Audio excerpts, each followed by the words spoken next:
This music is fitting. A few people clapping. The music's fitting. He brought the wine. I know. Drop this right in front of us. Little yacht rock in the back. Yes. Wind Down Wednesday right now. Dim the lights a little bit. Wind Down Wednesday. The wine. I like that. I've never heard of Wind Down Wednesday.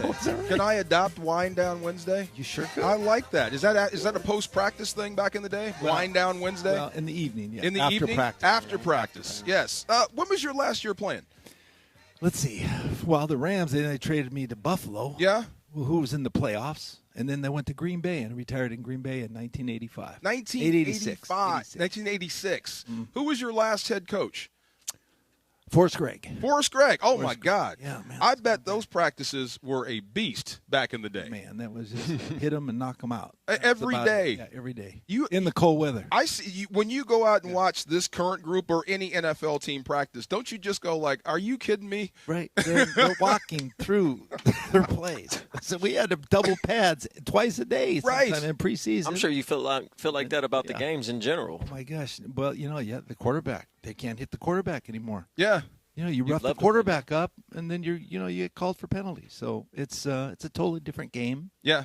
But they know they did it to protect the quarterbacks. So they keep the longevity going and keep these guys healthy. Well, it's nice to be a quarterback now. Jokes aside, they still get knocked around. It's about entertainment, and as long as you have good quarterback play, the game's going to be exciting. We're going to get more people, so I get it. That's right. But if my hand taps you on the helmet, that should not be a 15-yard penalty. That's right. You know what I mean? And if you're Cam Newton, if you're 6'6", 250, I shouldn't have to wait until he decides to be a quarterback. Yeah. Before I have to decide how to hit him. You know what I mean? So just make it fair. But how would Deacon Jones be able to survive in a game? They would put Deacon under the jail these days. He was using that club as a weapon. That slaps? Oh, my God. They would put him under the jail. They would not allow him to play. Myles Garrett did that with a helmet. Did he slap a guy in the helmet? Yeah, I think he did it with a helmet a few years ago. Who's the guy that hit you the hardest? The one that stands out to you? Well, Dave Bunce hit me. From the Niners? No, he was with the other Washington. Yes. And then you had Harvey Morton. Oh. You had Dallas. Reggie White. Ooh. Oh, they would put the beating on you. Yeah. Oh my God. I asked Jackie Slater. We do a podcast, and Jackie Slater. I was hoping he'd say D'Marco Farr, but he didn't. I said, who are the toughest guys that you had to block against? He says, well, in today's game, there's two guys I could not block. Would be Aaron Donald and Myles Garrett. Yeah. Those two guys. Yeah. He was dead serious about that AD thing. Oh. Like Jackie, Jackie. You go way back with Jackie, and he got dead serious. Like, I wouldn't be able to block him, and I believe him. He said it with his eyes. Is it fair to start comparing Myles with LT? Oh, he's one of a kind. He's like Josh Allen. Yeah. You don't see any guys like that. How they're built, how they're sustainable, and you see a guy coming in unabrupted. Yeah. Beeline is straight for the quarterback. Linebacker coming right at him. He throws the ball 40 yards down the field for Brandon Cooks. Crazy. Unbelievable. Yeah. Completed. And most guys wouldn't even be able to stand up after that. Well, let me apologize for all the defenders that ever have just treated you poorly. That was our job. I'm sorry. It's nothing personal. That's football. You were a target That's at the football. Hey, it's contact sport. You've been where this team is right now in the playoffs, getting ready to go someplace. It may be cold, may not. Mm-hmm. Tell me about what Matthew Stafford might be going through at this point as a quarterback, going into the round 2 of the postseason. Oh, it's simple. It's it's preparation. It's study. It's hard work. It's putting your head to the grindstone and just know what you're doing. Be comfortable with what you're doing. Continue what you do. Keep throwing touchdowns. Be a leader. He's been a great leader for the Rams since he's been acquired here, and he shows up every week. And he competes. And you're not going to be perfect out there, but you just got to make plays when you have to make them. And I think it's just it's a day's work. Just keep at it, one day at a time, and get ready. Thankfully, I've never had to throw a football in freezing temperatures. Yes. Are you at all? How much does that actually play a role for a quarterback? And are you at all worried about that? I think the field conditions. You'll be on grass, and the field conditions get to be a little sloppy sometimes. In wet weather, and that's the problem. It's the wind. It's the wet weather, it's the sloppy surface, and that can create plays if you're used to it. So, and the cold weather really is, it's bothered some guys a lot. It just depends, and the nature of how you were, where you played college ball, and if you're used to it. Yeah. Being in L.A., we're used to good weather every week.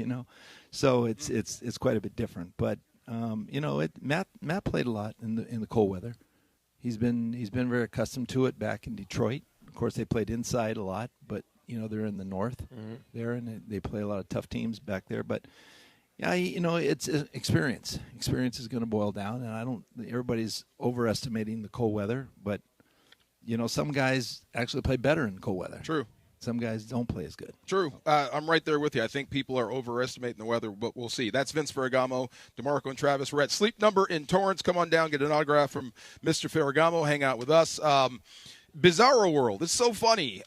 You retired, gosh, I think I was still in high school, but who was coaching the Steelers then? Chuck Noll. Chuck Noll was still – okay, so they're on coach number 3 going to number 4, and Baltimore is open. There are 9 jobs open in the NFL. No. Why? It's so weird. This is a weird year for hirings and firings, and I don't know. Somehow it's connected to college football. I believe that. And all the teams that ended up last in their division replaced their coaches pretty much. Yeah. So, I mean, it's there is a desire to win in the NFL, and you're only as good as your last game. And, it happens with coaching. But you have these perennial great Hall of Fame coaches like John Harbaugh and Mike Tomlin.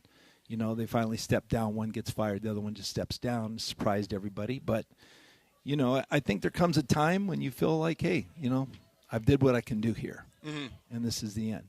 And so, but I think John Harbaugh has got aspirations to continue coaching, and I think Tomlin can do whatever he wants, basically. Yeah. He can come back and coach, or he can go, be in the booth. And that works both ways. Like, the team could have said that to the coach. It's been 19 years, and you know what? I just want to go in a different direction. I love you. It's not anything you're not doing. It's just I want to get a new voice in the building.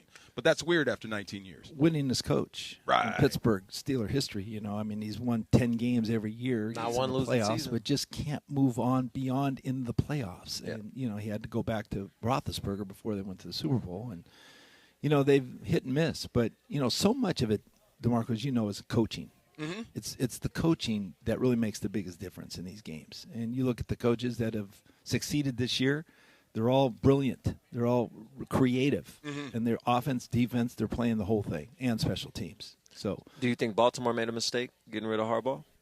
I think, John has been a special teams coach. Obviously, that's where his background was. But, he's have great success with the Ravens. Lamar Jackson. I mean, he did a great job getting Todd Monken to be offensive coordinator, and that's the job of the head coach, is to find your coordinators, and you have to kind of control everything. But it's sad to see them. He's not there anymore because he's just a statue there, with that organization. And I don't know what's going to do to Lamar, but I just think they're going to just have to go somewhere else with this thing. And, it's kind of surprising to see him let go. Yeah.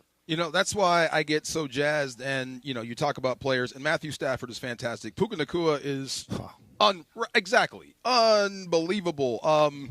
Did I hear this morning that he had the best season of any receiver, like 95 yards a game, and that's supposed to be tops all I wouldn't be surprised if he set another record. He is absolutely on fire. But it's not about the players era. It's actually the McVay era. You know what I mean? So when you have that solid coach, it makes going to bed at night a whole lot easier. You know what I mean? Yeah, it does. A lot of stability there. Right. Yeah. And it makes it simple, but it makes it worthwhile. Yes. Because fun going to you work. got the great guys. The coaches knows the guys they have to institute this offense. Yeah. And get it done. See, this is one thing I'm jealous of. You actually knew the young and nice Jackie. I got the older Jackie towards the end, the mean one. Yes, yeah, looking at short nose tackles, thinking he can pick on me. Yeah, well, I'll tell you what, that's a guy. I had the fortunate luck to have a great offensive line. Yeah. When I played for the Rams, you had some we killers. Had all pros across the board. I wish you would have got Jackie Slater. You didn't have a man that could have been my father lining up over me for one-on-one pass rush. Ooh. Yeah, and hit work me ethic, right in the face. The work ethic was the best. It was. He worked. Look, they couldn't cooperate today because there's too many light days. They have to go full gear. They go full on preparation. 9 on 7 nightmare. That's the way he prepared. This is it for me. When I dreamed of becoming a professional football player, to have your name on a bottle of wine, Vince Ferragamo Vineyards. It's a great label, isn't it? It's an awesome label. I didn't know this was you until I turned it around. What is Carousel J? Carousel J is my 3 daughters, Cara, Vanessa, and Jenna. So my wife named it, and it's our signature wine. It's a Super Tuscan, and as you can see there, we produced the wine right there in Orange County, and it's a family favorite, and it's a gold medal winner. Do you spend any time down in Temecula at all at the winery? I've been at Temecula. Yeah, I've got a lot of friends that are in the wine business there, and people are very, very giving when it comes to the wine. Well, business. And it's a great thing. And, being Italian, we like to drink wine with our food. It just enhances the quality of the food. Well, let's make a deal. Not just Italian folk. Come on now. Well, I like wine, too. Italy's got there's wines all over the place, man. There's so many great wines. Vince, everywhere in the world there is. Thank you for stopping by. Marco, thank you so much, man. Thank you very much, Hey, Vince go Rams in this playoffs. Absolutely. Let's go. All right. I'm not afraid of Chicago. Are you? No. I'm afraid of the cold weather. Are you? Come on, no way. There we go. That's what I'm talking about. See, your voice raising when you ask the question? Because people think it's going to be cold. Oh, they can't play in the cold. It's the same thing they said about his teams back in the day. Oh, they can't play in the cold. Okay, let's see what happens when we put a 40 burger on you. There you go. There you go. Vince Ferragamo, everybody.